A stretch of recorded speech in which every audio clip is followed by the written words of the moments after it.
Due to the controversial nature and inherent issues surrounding GM products, U.S. citizens should be allowed to make up their own decisions about the food they consume and whether they wish to consume GM products.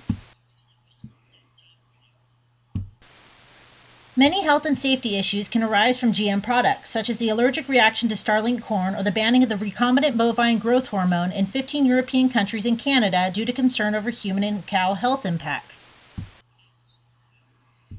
Because GM crops are a product of intellectual efforts, they can use intellectual property laws to protect developers by allowing patents for GM crops. These laws force farmers that are victims of GM crop contamination to pay royalties and to desist in the long-lived practice of seed saving or face patent infringement. These laws allow for socioeconomic upheaval that increases the power of multinational corporations over traditional farmers. Pesticide-resistant crops have dramatically increased in the percent of acreage planted between the years 1996 to 2012. Due in part to the amount of money spent yearly on pesticides, economically, GM crops are becoming increasingly attractive. Environmental concerns include the cross-pollination of GM crops that are resistant to pesticides with wild grasses and weeds creating superweeds. Other concerns include the loss of beneficial insects such as ladybugs due to the insect-resistant crops, or the escape of GM crops into the wild, causing the loss of fitness and possible extinction of native species. The views against GM crops are not merely based in their physical and monetary impacts, but in the ideologies of individuals based on their personal backgrounds. Here are some quotes from authors discussing the dilemmas that arise from the mere practice of genetic modification.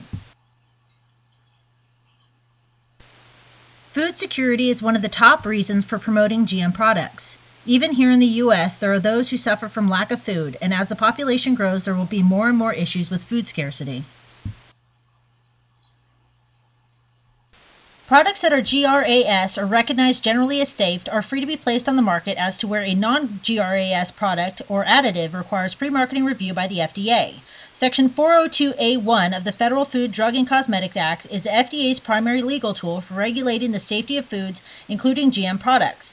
However, this section of the Act nor Section 409 of the Act specify the requirements that a producer must comply with to market a GMO. This led to the 1992 policy that puts forward recommendations for food safety evaluations consistent with scientific principles.